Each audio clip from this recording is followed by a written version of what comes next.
सर्वांच्यासाठी नमस्कार. मी राजेंद्र खोराटे ज्ञान संस्कार अकादमीमध्ये आपलं सहर्ष स्वागत करतोय. ज्ञान संस्कार अकादमीच्या वतीनं टी बॅच रन झाले आणि बघता बघता सगळा अभ्यासक्रम पूर्ण झाल्यानंतर आता सरावाचे वेळ आलेली आहे आणि ज्या ज्या प्रश्नपत्रिका यापूर्वी झाल्या होत्या त्या प्रश्नपत्रिकेचा आढावा आपण घेत आहोत. आता भाग पेपर फर्स्ट जो 3 प्रश्नपत्रिका आपण पाहिलेल्या आहेत, त्याचबरोबर आता पेपर सेकंडच्या आता ही 3री प्रश्नपत्रिका आज आपण पाहतो आहोत. तर चला जाऊया. 16 जुलै 2016ची जी प्रश्नपत्रिका आपल्याला आली होती त्या प्रश्नपत्रिकेमध्ये आलेले प्रश्न कशा स्वरूपाचे आहेत याचा आढावा आज आपण घ्यायचा आहे. आता मागच्या वेळेला आपल्याला कल्पना आली असेल की जरासा या प्रश्नपत्रिकेचा आढावा घेताना एक गोष्ट प्रामुख्याने जाणवते, ती म्हणजे कोणती की साहित्य आणि साहित्यिक त्यांची टोपण नावं या घटकावरती प्रामुख्यानं 1-2 प्रश्न हमखास विचारलेले आहेत आणि जेणेकरून या प्रश्नांचा आपण साकल्यानं अभ्यास करणं गरजेचं आहे. आपल्याला बऱ्याच वेळेला पुस्तकांची ओळख, पुस्तकांचा परिचय, पुस्तक नेमकं कोणत्या लेखकाचं आहे हे पाहणं अतिशय गरजेचं आहे. आणि याच्यासाठी म्हणून कारण पहिलाच प्रश्न आता इथं तुमच्यासाठी विचारला आहे की पुढील जोड्यामधून योग्य जोडी ओळखा, की ज्या वेळेला इथं 4 पर्याय दिलेले आहेत. पर्याय 1 आहे मूकनायक श्रीपाद कृष्ण कोल्हटकर, दुसरं पुण्यप्रभाव प्र.के. अत्रे, उद्याचा संसार विश्राम बेडेकर आणि शाकुंतल राम गणेश गडकरी. आता जरासा आपण विचार करायचा आहे, त्यांनी काय म्हटलेलं आहे, पुढील जोड्यामधून योग्य जोडी ओळखा. आता योग्य जोडी ओळखत असताना पहिल्यांदा एक शब्द आला आहे मूकनायक.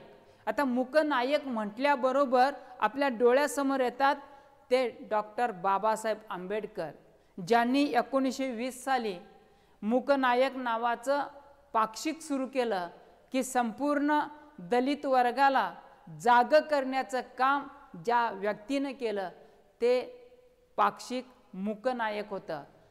आता ज्या वेळेला मूकनायक असा शब्दप्रयोग आला आणि श्रीपाद कृष्ण कोल्हटकरांचं नाव पुढं आलं, आपण गोंधळात पडलो. मूकनायक म्हटले बाबासाहेब आंबेडकरांचं नाव का आलं नाही?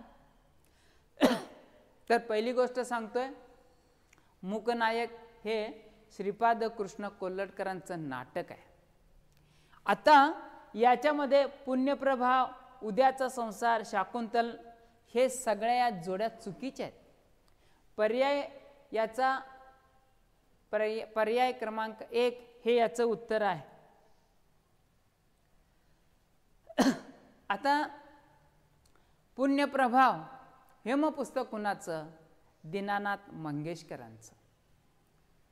उद्याचा संसार हे चंद्रकांत काकोडकरांचं आहे. शाकुंतल हे कालिदासांचं आहे.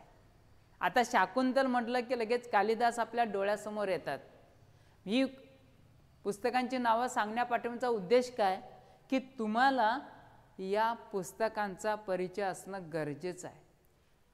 पुण्यप्रभाव, उद्याचा संसार आणि शाकुंतलाचा वारंवार कुठं ना कुठंतरी उल्लेख आलेला होता कालिदासांचा. उद्याचा संसार चंद्रकांत काकोडकरांचा आहे. पुण्यप्रभाव दीनानाथ मंगेशकरांचा आहे. चला जाऊया पुढं. पुढीलपैकी कोणता शब्द विसर्ग संधी नाही? आता ज्या वेळेला आपल्याला पुढीलपैकी कोणता शब्द विसर्ग संधी नाही, विसर्ग संधी ज्या वेळेला एखाद्या शब्दाचा विग्रह आपण करतो ना, त्यावेळेला पहिल्या शब्दाच्या पुढं हा विसर्ग आलेला असतो आणि विसर्ग आला की म्हणायचं ते विसर्ग संधीचं उदाहरण. आता नि अधिक अंतर, नीच्या पुढं विसर्ग, नि अधिक कारण, नि अधिक आकार, निराकार. मग तिसरा शब्द हे 1, 2, 3 शब्द हे विसर्ग संधीचे आहेत. निशांत हा शब्द चुकीचा आहे, तो विसर्ग संधीचा शब्द नाही. तृतीया तत्पुरुष समासाचे उदाहरण ओळखा. आता तत्पुरुष समास म्हटला की आपल्या लक्षात येतं की ज्या समासाचं दुसरं पद महत्त्वाचं त्या समासाला म्हणतात तत्पुरुष समास. आता तत्पुरुष समासामध्ये आणखीन पोट प्रकार आहेत. त्याच्यातला पहिला पोट प्रकार म्हणजे विभक्ती तत्पुरुष समास. विभक्तीचे जे प्रत्यय आहेत ना, त्या प्रत्यय लागून त्या शब्दाचा विग्रह होतो. मग त्या प्रत्यय लागून शब्दाचा विग्रह होत असेल तर त्या विभक्तीचं नाव त्या समासाला दिलेलं असतं. राजप्रसाद. आता राजप्रसाद राजाचा प्रसाद किंवा राजाचे प्रसाद. प्रसाद म्हणजे वाडा. राजाचे म्हणजे षष्ठी तत्पुरुष समास येईल. विषयुक्त विषाने युक्त, इथं ने प्रत्यय लागलाय, तृतीय तत्पुरुष येईल. ग्रामदैवत ग्रामचे दैवत म्हणजे गावाचं दैवत, हे पण षष्ठी तत्पुरुष येईल. पूजा अर्चा पूजा अर्चा वगैरे समाहार द्वंद्व समास म्हणजे याचा पर्याय क्रमांक 3 विषने विषाने. कारण विषयुक्त विषयाने युक्त ज्या वेळेला या शब्दाचा एखादा प्रत्यय लागत असेल तर मूळच्या शब्दात बदल होतो आणि तो बदल झाला विषाने असा शब्द झाला. मग विषाने ने प्रत्यय लागलाय, मग विषा हे झालं सामान्य रूप, ने हा प्रत्यय झाला आणि ने हा प्रत्यय ने एसी नी ही इसी. आलं लक्षात तुमच्या? जाऊया चला पुढं. अन्य भाषेतून मराठीत आलेल्या नाटकाचे नाव ओळखा. आता मराठीत आलेल्या नाटकाचं नाव ओळखा असं म्हटलेलं आहे. आता इथं जरासं डायरेक्टच तुमच्या समोर उलगडून दाखवतोय.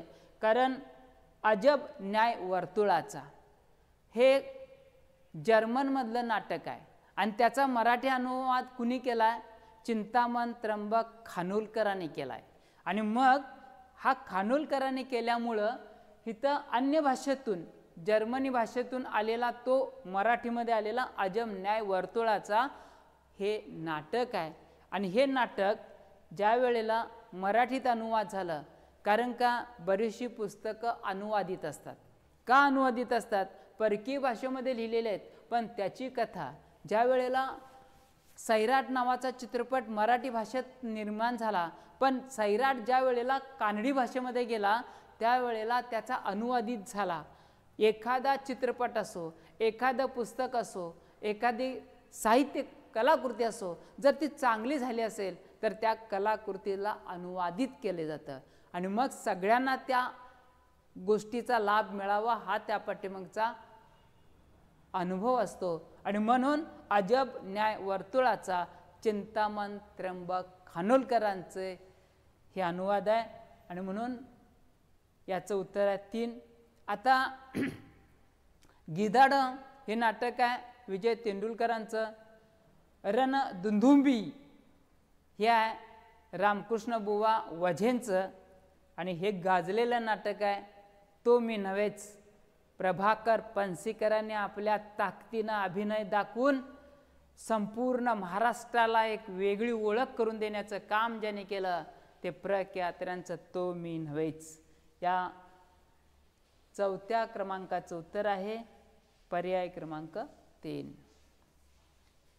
मनाने तरुण असलेल्यांच्या नजरा नेहमीच भविष्याचा वेध घेत असतात. या वाक्याचा काळ ओळखा. आता ज्या वेळेला धातू साधित आणि क्रियापद म्हणजे सहाय्यक क्रियापद यांची ज्या वेळेला आपल्याला ओळख होते, म्हणजे धातू साधित आणि क्रियापद मिळून जर क्रियापद तयार होत असेल तर ते क्रियापद वर्तमान काळी, भूतकाळी आणि भविष्यकाळी न राहता एकतर अपूर्ण येतं, पूर्ण येतं किंवा रीती येतं. आता घेत असतात याच्यावरून हा काळ आहे रीती वर्तमान काळ. योग्य प्रकारे केलेले अनेक वचन ओळखा. आता एक वचन आणि अनेक वचन. संख्या 1 पाऊले, पाऊल, पावले, पावले, पाऊल, पाऊले.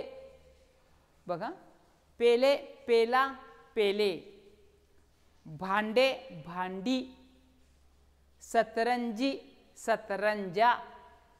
लक्षात आलं? म्हणजे अनेक वचन काय असणार आहे? पेलाचं पेले. योग्य प्रकारे केलेले अनेकवचन ओळखा पेले. पूर्णामाईची लेकरं ही कादंबरी कोणी लिहिली? आता पूर्णामाईची लेकरं एका सावकाराकडं सर्वसामान्य कुटुंबानं कर्ज घेतलेलं असतं आणि या कर्जाची परतफेड करताना त्या कुटुंबाला किती त्रास सहन करावा लागतो. एका सावकारानं त्या कुटुंबाला किती छळलं याची वेदनादायक कहाणी गोनी दांडेकरांनी पूर्णामाईची लेकरं या त्यांच्या कादंबरीमध्ये लिहिलेली दिसून येते. म्हणून गोनी दांडेकर यांची कादंबरी कोणती आहे? पूर्णामाईची लेकरं. आता ज्या वेळेला प्रकाश आमटे, रणजित देसाई, श्रीनाथ पेंडसे ही नावं कशासाठी प्रसिद्ध आहेत? तर तसं जर पाहायला गेलात तर प्रकाश वाटा, ज्या वेळेला बाबा आमटेंचे चिरंजीव प्रकाश आमटे आणि विकास आमटे हे दोघे डॉक्टर आहेत, पण आनंदवनासारखे ज्या महारोगी कुष्ठरोगी असणाऱ्या लोकांच्या जीवनामध्ये आनंद फुलवण्याच्या काम करणारी ही माणसं, स्वतः डॉक्टर असून सुद्धा समाजासाठी झटणारी ही माणसं, प्रकाश वाटा नावाचं आत्मचरित्र त्यांचं विशेष गाजलेलं आहे. रणजित देसाई श्रीमान योगी स्वामी माधवराव पेशव्यांच्या जीवनावरती स्वामी नावाची कादंबरी लिहिली. छत्रपती शिवाजी राजांच्या जीवनावरती श्रीमान योगी कादंबरी लिहिली. स्वामी नावाच्या कादंबरीला रणजित देसाईंना साहित्य अकादमीचा पुरस्कार मिळाला. आता श्रीनाथ पेंडसे, गारंबीचा बापू हे नाव तुम्हाला बऱ्याच वेळेला माहिती आहे. श्रीनाथ पेंडसे म्हणजे याचा पर्याय क्रमांक 4 याचं उत्तर असणार आहे. समानार्थी शब्दांची चुकीची जोडी ओळखा. हा प्रश्न जरा चुकीचा टाकलेला आहे. का? तर आभा म्हणजे प्रकाश, तेज, सौंदर्य हा त्याचा समानार्थी आहे. पराक्रम, मर्दुमके हा समानार्थी आहे. पण अवांछित आणि अलांछित हे दोन शब्द असे आहेत की आता इच्छा नसलेले अवांछित आणि अलांछित, ज्या वेळेला कलंक नसलेले, हे दोन्ही शब्द समानार्थी होऊ शकत नाहीत. आणि मेथ आणि निरत या दोन्ही शब्दाचा अर्थच जुळत नाही. मात्र याचे पर्याय क्रमांक 3 आणि 4, पण एकच आपल्याला गोल करावा लागतो. आता शिष्यवृत्ती परीक्षेमध्ये काही वेळेला काय करतात की एकाच प्रश्नाची 2-2 उत्तरं दिली जातात आणि तसं ते सोडवायला सांगितले असतात. मात्र टीईटीला एकच उत्तर अपेक्षित आहे. त्यामुळं 3 आणि 4 याचं चुकीचं उत्तर आहे. चुकीची जोडी आहे ती. रुकार या शब्दाचा योग्य विरुद्धार्थी शब्द ओळखा. आता रुकार म्हणजे होकार. जर होकार त्याचा अर्थ असेल तर पर्यायामध्ये काय येणार आहे? नकार हे त्याचा विरुद्धार्थी असणार आहे. कोलंबसाचं गर्वगीत ही काव्यरचना कोणाची? आता कोलंबस म्हटलं की लगेच लक्षात आलं असेल तुम्हाला की हिंदुस्थानचा ज्या वेळेला अमेरिकेचा शोध घ्यायला निघालेला कोलंबस, ज्या वेळेला तो किनाऱ्याला थांबला आणि त्यावेळेला थांबल्यानंतर त्याच्या लक्षात आलं अरे हा हिंदुस्थान आहे. आणि मग कोलंबसाच्या नावासमोर हिंदुस्थानचा शोध घेणारा कोलंबस असं म्हटलेलं आहे. कारण ज्या वेळेला कोलंबस आपल्या सर्व सहकाऱ्यांच्या सह जहाजातून निघाला त्यावेळेला सगळे त्याचे सहकारी थकले होते, माघारी परतण्याची भाषा करत होते. त्यावेळेला माघारी परतणाऱ्या या सहकाऱ्यांना कोलंबस सांगत होता, 1000 जीवा तुझ्या गरजू दे प्रतिध्वनीने त्या. जरी असंख्य लाटा उसळत असल्या समुद्रात तरी आम्ही घाबरणार नाही. आम्ही काय आहोत की न घाबरणारे आहोत. कोलंबसाच्या या गर्वगीताची कल्पना मांडण्याचं काम कुणी केलंय? कुसुमाग्रजांनी केलेलं आहे. आता गोविंदाग्रज, केशवसूत ही नावं तुम्हाला तोंडपाठ झालेली आहेत. तर अशा या पर्यायाचं उत्तर आहे कुसुमाग्रज. अधोरेखित शब्दाची विभक्ती ओळखा. हा पण प्रश्न जरा चुकीचा टाकलाय. कारण एकाच शब्दाला अधोरेखन हवं होतं पण 2 शब्दाला अधोरेखन केलंय. आता कोल्हापुराहून बंगलोरला पोहोचायला बरेच तास लागतात. आता ज्या वेळेला हा कोल्हापुराहून, इथं हून प्रत्ययाला विभक्ती आणि इथं ला लागलेला आहे. आता ज्या वेळेला द्वितीय असेल तर त्याला कर्म असेल तर द्वितीय म्हणायचं आणि इतर शब्दाला लागला तर चतुर्थी म्हणायचं. हून पंचमी विभक्ती म्हणजे याचं पंचमी आणि द्वितीय हे दोन पर्याय इथं आलेले आहेत. आता ज्या वेळेला आपण म्हणतोय की हे शब्द आता असे आले तर काय, काही वेळेला जर चुकीचे प्रश्न आले असले तर तुम्हाला त्याचे मार्क भेटतात किंवा ते प्रश्न काढून टाकतात. स्त्रीलिंगी शब्द ओळखा.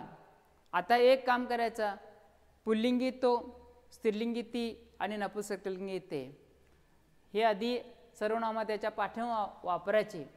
ती घडवंची, तो घोर, ते घंगाळ आणि तो घाव.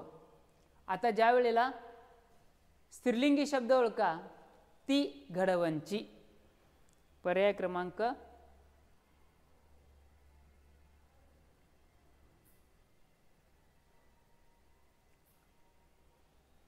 घडवंची, पर्याय क्रमांक 1. आता गटात न बसणारे नाव ओळखा. आता गटात न बसणारे नाव ओळखा. तिसरा प्रश्न आला कशावर, साहित्यावर.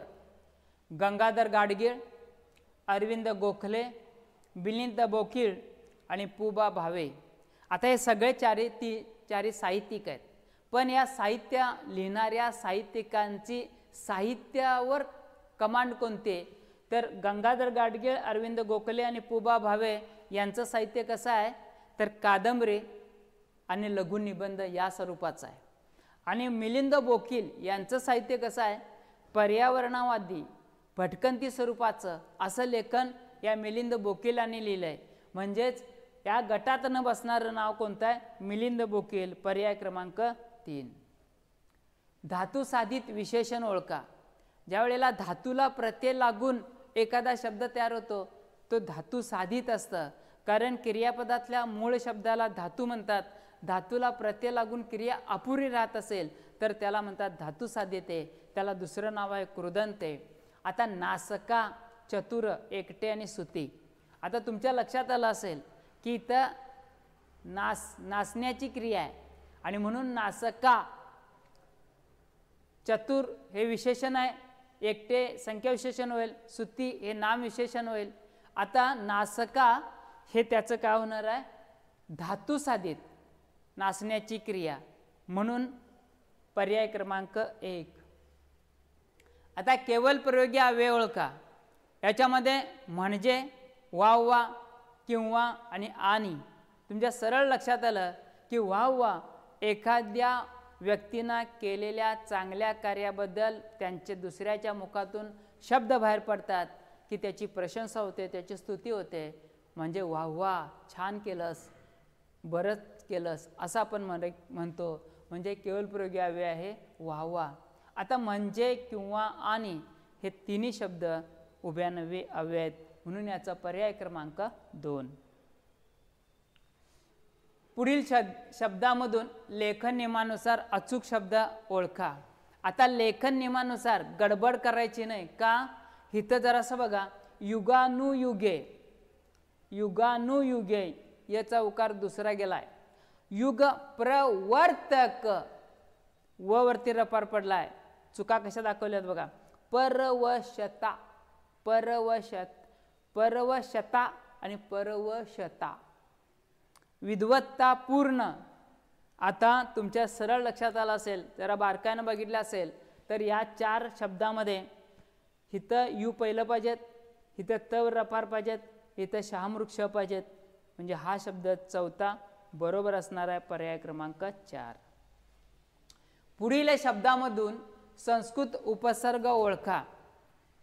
आता संस्कृत उपसर्ग, मराठी उपसर्ग, फारसी अरबी उपसर्ग आणि त्या उपसर्गापासून तयार होणारे जे शब्द असतात हे शब्द काय होतात की उपसर्ग घटित शब्द म्हणून ओळखले जातात.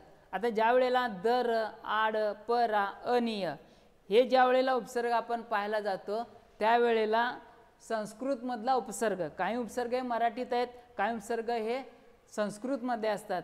आता परा हा संस्कृत उपसर्ग आहे.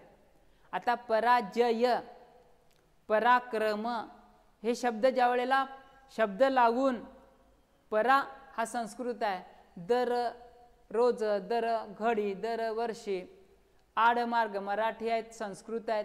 आता काही वेळेला अनिय हे आता ज्या वेळेला शोभनीय प्रत्यय येतो, चुकीचं टाकलेला आहे, संस्कृत उपसर्ग परा. आता पुढील शब्दामधून मगाशी उपसर्ग विचारला, आता प्रत्यय विचारलाय. आता ज्या वेळेला प्रत्यय विचारला असेल तो कोणता? फारसी प्रत्यय. आता फारसी प्रत्यय कोणता असणार आहे लक्षात आ, दुकानदार, फौजदार, अंमलदार असे शब्द आपण ज्या वेळेला पाहतो त्यावेळेला ते शब्द आपल्याला फारसी प्रत्यय म्हणून ओळखले जातात. लांबलचक कंटाळवाणे भाषण या अर्थाचा योग्य वाक्यप्रचार ओळखा. आता लांबलचक कंटाळवाणे भाषण, ज्या वेळेला एखादा वक्ता ज्या वेळेला समोर बसलेल्या श्रोत्याकडे न पाहता भाषण करत जातो, त्याला वाटतं की माझं सगळं भाषण प्रत्येकजण ऐकायला लागलेले असतात, पण काही काही वेळेला श्रोत्यामधून बऱ्याच जणांच्या टाळ्या यायला लागतात. त्यावेळेला वाटतं की एक दोन गोष्टी त्याच्यातून कळतात, एक तर भाषण चांगलं होत असेल म्हणून टाळ्या असतात आणि एक तर भाषण तुमचं थांबवावं म्हणून टाळ्या येत असतात. हे वक्त्यानं विचारानं आपलं भाषण चांगलं आहे का रटाळवाणं होतं आहे हे ओळखायला शिकलं पाहिजेत, कारण जो श्रोत्यांचं मानसशास्त्र जाणतो तो खरा वक्ता असतो. आता लांबलचक कंटाळवाणे भाषण म्हणजेच एरंडाचे घुराळ. आता उंबराचं फूल म्हणजे दुर्मिळ वस्तू, दुर्मिळ गोष्ट.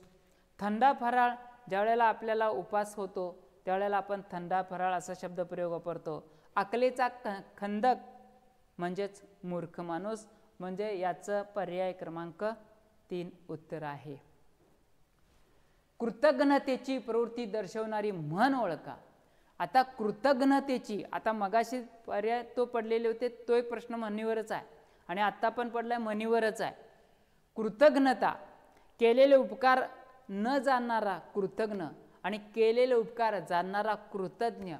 आता पै दक्षिणा लक्ष प्रदर्शना, अग अग म्हशी मला कुठे नेशी, बुडत्याचा पाय खोलात, गरज सरो आणि वैद्य मरो. म्हणजे तुमच्या लक्षात आलं असेल की ज्या वेळेला आपण गरज, ज्यांना आपल्यावरती उपकार केलेले असतात त्यांचे उपकार मात्र विसरत जातो, याचा अर्थ कृतज्ञतेची प्रवृत्ती त्याच्यामध्ये दिसते. गरज सरो वैद्य मरो. आता पै दक्षिणा आणि लक्ष प्रदर्शना, काम जास्त करून घ्यायचं आणि मोबदला मात्र कमी द्यायचा. अग अग म्हशी मला कुठे नेशी, आपल्याला ते काम करायचं असतं पण ते काम दुसऱ्याकडून आपण करून घेतो, त्याला म्हणतात अग अग म्हशी मला कुठं नेशी. बुडत्याचा पाय खोलात, ज्या ज्या वेळेला की अनेक बाजूनं संकट येतात त्यावेळेला त्याचा पाय खोलात जातो अशी संकल्पना येत आहे. म्हणून याचा पर्याय क्रमांक 4. झाडावरती झेंडू, झाडावरती झेंडू लटकले. व्यवस्थित ऐका, झाडावरती झेंडू लटकले, झाडावरती चेंडू लटकले, शेतामधून बॅटी, म्हणाल ते सारे होते, उणे न कोठे काही. या काव्यपंक्तीतून कोणता रस प्रत्ययाला येतो? आता याच्यात झाडावरती चेंडू कधी लटकतात का सांगा, शेतामधून बॅट कधी येते का सांगा, पण इथं कल्पना केलेल्या आहे. आता ज्या वेळेला तुमच्या समोर लक्षात आलं असेल की करुण रस दुःख आहे का? नाही. अद्भुत कल्पना आश्चर्यकारक आहे का बघा, बिभत्स आहे का बघा आणि हास्य आहे का बघा. आता जरासं बघा, बिभत्स म्हणजे किळसवाणं, हास्य म्हणजे विनोद, असंबद्ध घटना आणि अद्भुत तर अचानक तुमच्या लक्षात आलं असेल झाडावरती चेंडू लटकले, घडत नाही तसं.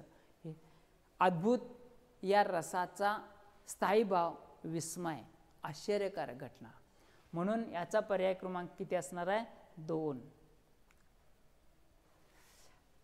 चालला पुढे तो काय ऐट आनंद, चालला पुढे तो काय ऐट आनंद, अग्नीचा ओहळतो जणू मंद.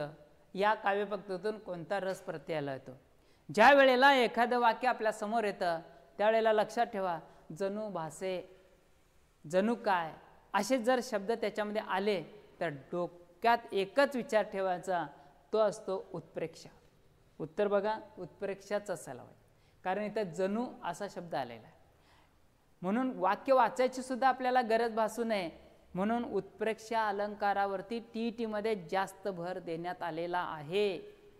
आता उपमा 2 वस्तूंची साम्य जेव्हा चमत्कृतीपूर्ण रीतीने वर्णन केलेले असते, रूपक उपमेय उपमान यात मतभिन्नता नसून ते दोन्ही एकरूप आहेत असे जेथे वर्णन केलेले असते.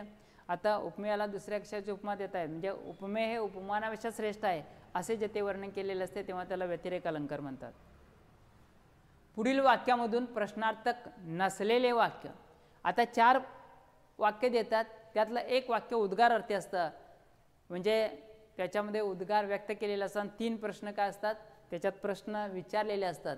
आता तुमच्या लक्षात आलं असेल काय कमालीची बेपर्वा दाखवतात लोक, याच्यात काय प्रश्न आहे का? नाही, उद्गार आहे. इथं मात्र आहे कुठे तुमचे गाव, कोण कोण खाणार आईस्क्रीम, कशाला हा नसता उद्योग केला असतो. इथं 3 प्रश्न विचारले, म्हणजे याचा पर्याय क्रमांक 1 उत्तर असणार आहे. बरोबर. पुढील पैकी कोणत्या नावाचा प्रयोग असू शकत नाही? आता कोणत्या नावाचा प्रयोग असू शकत नाही? आता एक लक्षात घ्या, कर्मणी प्रयोग जो असतो ना त्यावेळेला वाक्यात कर्म पाहिजेतच. कर्म असेल तरच कर्मणी प्रयोग होतोय, कर्म नसेल तर कर्मणी प्रयोग होत नाही. आता अकर्मक कर्तरी होतो, सकर्मक कर्तरी होतो, कर्म कर्तरी होतो, मात्र इथं अकर्मक कर्म नाही, इथं कर्म नाही हो, वाक्यात कर्म नाही म्हणजे हा प्रयोग नाही. पर्याय क्रमांक 4. चुकीच्या पद्धतीने केलेले सामान्य रूप ओळखा. आता ज्या वेळेला चुकीच्या पद्धतीने सामान्य रूप करत असताना एखादा विभक्तीचा याच्यावर बऱ्याच वेळेला प्रश्न विचारलेले आहेत, त्यामुळं लक्षात असू द्या, शब्दाला नामाला प्रत्यय विभक्तीचा प्रत्यय किंवा अव्यय जोडून ज्या वेळेला जोडल्यानंतर मूळ शब्दात बदल होतो त्याला सामान्य रूप म्हणतात. आता विहिरी, रूपा, प्रवाह या शब्दामध्ये बदल होतोय, पण झरी या शब्दामध्ये बदल झाला नाही, म्हणून पर्याय क्रमांक 2. सामान्य नाम नसलेला शब्द ओळखा. सामान्य रूप नाही हा, सामान्य नाम. आता नसलेला शब्द ओळखा म्हटलेला आहे. विशेष नाम आणि भाववाचक नामाचं अनेक वचनच राहतं, सामान्य नाम मात्र अनेक वचनी होतं. आता याच्यात लक्षात आलं असेल तुम्हाला, सामान्य नाम नसलेला शब्द ओळखा. तळ, कुरण, वाळू हे तिन्ही शब्द कसे आहेत? सामान्य नाम आहेत, आणि सुवर्ण हे विशेष नाम आहे, म्हणून नसलेला शब्द कोणता? पर्याय क्रमांक 4. पुढील शब्दामधून भाववाचक नाम. भाववाचक नाम कशाला म्हणायचं आहे की वस्तूच्या किंवा पदार्थाच्या ठिकाणी असलेल्या गुणधर्माला भाववाचक नाम म्हणतात. मग आता गुणधर्माला दिलेलं नाव शूर विशेषण आहे, चपळ विशेषण आहे, आदित्य हे नाव आहे, लालित्य. आता एखाद्या लालित्य गोडवा असा शब्दप्रयोग आपण म्हणतो, लालित्य हा गुणधर्म आहे, म्हणून भाववाचक नाम पर्याय क्रमांक 3. आता आपण अंतिम उतार्याकडे आलोय. आता हा उतारा वाचत असताना आपल्याला लक्षात आलं पाहिजे की जरासा हा उतारा मोठा आहे, आणि हा उतारा मोठा असल्यामुळं महात्मा फुल्यांच्या जीवनावर आधारलेला हा उतारा मी वाचतोय.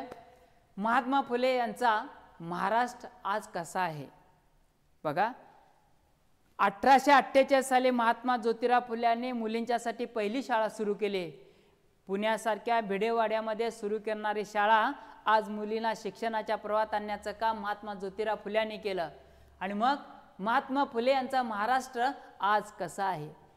याच महाराष्ट्रातील शासन बालविवाहांची योग्य नोंदणी करत नसल्याचा ठपका कॅगच्या अहवालात ठेवण्यात आला आहे.